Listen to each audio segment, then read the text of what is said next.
This is definitely my most asked question of all time. How did I get diagnosed with Ehlers-Danlos Syndrome after only 2 years? Today, I'll be giving you all the details about all the symptoms I experienced, the 3 phases of diagnosis, how I finally got diagnosed, and whether or not it's actually worth it to get a diagnosis, and things you can do to help in the process. If you're new here, hi, my name is Anna. I've been chronically ill for 10 years, and I was diagnosed with Ehlers-Danlos Syndrome in 2017. So I've learned a lot about how to manage it and how to live with a chronic illness, and I've even been able to work and go to grad school. So if you're interested in learning more about living with a chronic illness, make sure to like, subscribe, and hit that notification bell so you never miss another video. So on average, it takes about 10 years to get a diagnosis of EDS, but for women, it actually takes 4 years longer. So the fact that I was able to get diagnosed in 2 years is crazy and something I'm very thankful for. But I think there's a lot of things that I did that really helped in that process. But first, I want to talk about the symptoms that I experienced. So if you're unfamiliar with Ehlers-Danlos Syndrome, it is a genetic connective tissue disorder, and so it's something that you're born with. It's something you have your whole life, but I didn't really start having a lot of symptoms until I was 15 years old. This happens to a lot of women, especially because in puberty, your symptoms are going to flare up. So growing up, I had things like growing pains, stretchy skin, easy bruising, all of that, but nothing really debilitating. And then when I was 15, I passed out in my ballet class. I started experiencing a lot of worse symptoms, headaches, a lot of stomach problems, a lot of fatigue, and it just became debilitating. So that's really where I started that journey and where I started looking for a diagnosis. And I think there's really 3 phases to getting a diagnosis. Phase number 1 is dismissal. So this is when you're going to doctors and they're saying your symptoms aren't anything to worry about, that it's not a big deal, and you just need to live with it. Stage number 2 is misdiagnosis. So this is getting diagnosed with something that isn't actually the right diagnosis. For women, it's usually depression and anxiety, but it can happen to anyone. Phase number 3 is the correct diagnosis, actually getting the diagnosis that is causing most of your symptoms and is actually what's going on with your body. So for me, phase number 1, dismissal, started right away. So when I was 15, passed out my ballet class, was rushed to the hospital. They did the very basic tests, some basic blood work, things like that, and they told me that everything was normal and therefore I was fine. I was probably just stressed out and I needed to rest. So they told me nothing was wrong, and we listened to them. I went home and I continued to get worse.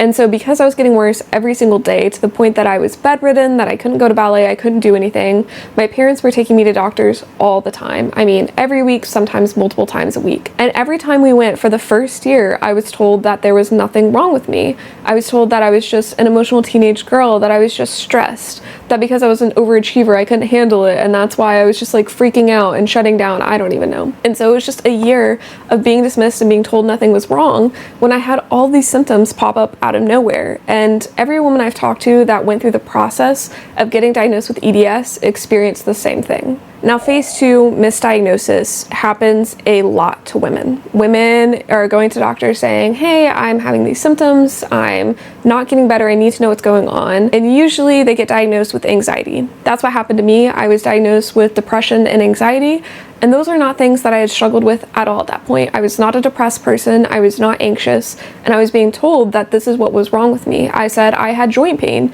They told me, oh, that's from depression. I said I have headaches. They said, oh, that's from anxiety.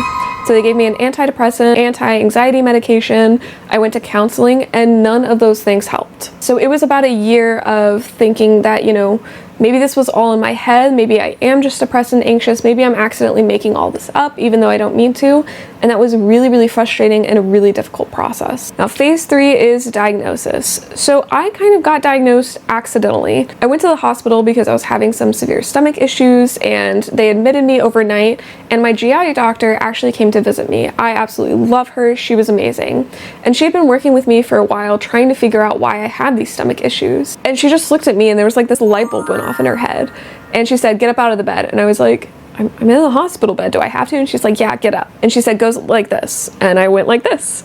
And she started having me do all these different tests, stretching my joints, whatever. And I later found out she was doing the Baton scale on me, which, if you're unfamiliar, that's a preliminary test for Ehlers-Danlos Syndrome. I showed up positive for it, and she said, I think you might have a condition called Ehlers-Danlos Syndrome. And I said, what is that? And she said, don't worry about it, I'm going to refer you to a geneticist. So she referred me to a geneticist. I had to wait about 3 months for that appointment, And then he is the one who finally diagnosed me with EDS after about 2 years of looking for a diagnosis. So if you were diagnosed with EDS, was the process the same for you? Let me know in the comments below. Now, going to the geneticist was a really weird experience, and not everybody gets diagnosed by a geneticist, but I think that's the best person to go to because they can check for, a lot of different types of Ehlers-Danlos syndrome. They can do the genetic test, and it just seems so much more reliable. Now, getting diagnosed was a very, very weird experience. So I went to the geneticist, and he came in and basically just started asking me questions about my family history. So about my mom, about my dad, about my mom's parents, about my dad's parents, about my mom's grandparents, about my dad's grandparents. And if my parents hadn't been there, I wouldn't have been able to answer all those questions because they were asking about, different symptoms that they had. Was there any family history of joint dislocations or aneurysms or anything like that?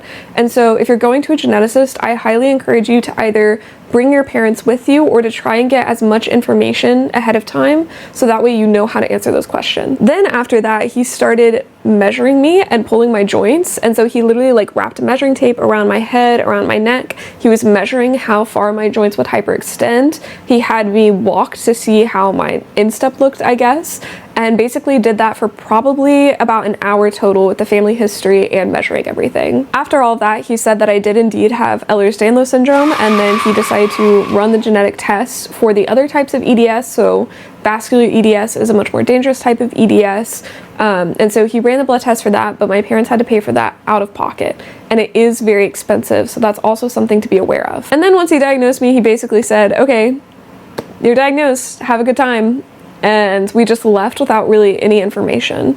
And so the responsibility was on me and my family to try and figure out what this meant for me, what it meant for my family, because they probably had EDS since it's genetic.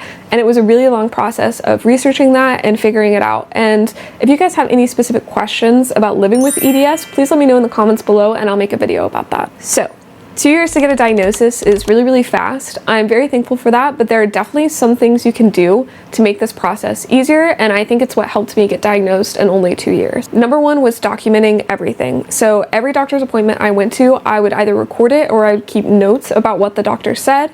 I would keep documents of any tests they did, and that just saved so much time when I went to a different doctor. Two, I brought someone with me to every single appointment. So this is a shout out to my parents and my brother because I did not have to go to a single doctor's appointment alone. I'm so fortunate in that, but it really made such a difference having people who knew what I was going through, who could vouch for me and say, look, she wasn't always like this. This is something new, to be able to advocate for me and to help me remember things when I forgot and just be there to support me because it is so stressful going through this process. And so I highly encourage you, even if you don't have, your parents or a sibling that can go with you, find a friend who's willing to go with you. Find someone because it is so important and it makes such a difference. Three, doing my own research. So me and my mom were reading about my symptoms constantly. We were looking at, scientific articles, don't just do WebMD or something like that, but actually doing research to say, okay, my symptoms line up with this, maybe it's this, maybe it's this. And not self-diagnosing, but to bring that to a provider and say, hey, this kind of looks like what I'm having. Could we test for that? Could we rule that out in some way? And that would, again, at least give them a starting point. Four was seeing different doctors. So the doctors I saw in my first year who were very dismissive of me, who were not taking my symptoms seriously, I stopped going to them because why would I keep going to them if they're not taking what I say seriously?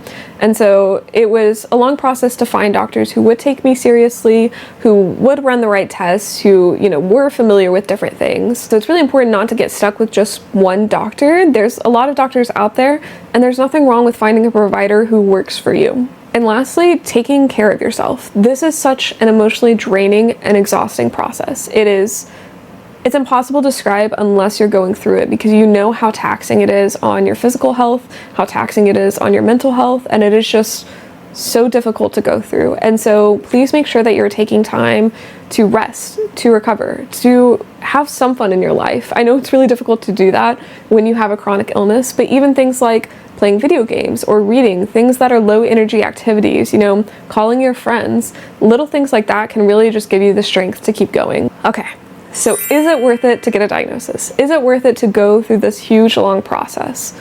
For me, absolutely it was. It was 100% worth it because once I got the diagnosis, I was able to get the treatment I needed. So there's no cure for EDS, there's no exact treatment, but I had a lot of symptoms that weren't being taken seriously until I got that diagnosis. For example, I had really bad heart problems that weren't being taken seriously and were told that it was just anxiety. Once I got the diagnosis of EDS, I was able to get a heart procedure 2 months later, after 2 years of complaining of chest pain. And so for me, getting that diagnosis was absolutely the right call. It has helped me get accommodations in school. It has helped when I've gone to new doctors so that they know what I'm dealing with. They know that I'm diagnosed, that this is a serious thing, that I'm not making this up, that it's not all in my head. And so for me, it was absolutely the right call. But I know for everyone, it's not that case. You know, it can be more difficult with insurance. Your premiums can go up. I basically can't get life insurance because of Ehlers-Danlos Syndrome. So there are a lot of different things to consider, but it's just whether or not it's worth it for you and would be helpful for you. Okay, so I am still learning a lot about living with Ehlers-Danlos Syndrome, but if you want to learn more and follow my journey, please subscribe to the channel, like this video. It really encourages me to keep making more videos because it's a lot of effort when I'm sick and I know I'm not that good at it yet. Anything you guys want to know about, you want to see more videos about, please let me know in the comments below. If you have any specific questions, you can DM me on Instagram or TikTok. I'm a lot more active over there, so I'll respond much more quickly. And thank you guys so much for watching this video. Thank you so much for watching this video. If you enjoyed it, you might enjoy this video over here I did about Ehlers-Danlos Syndrome. And as always, thanks for watching.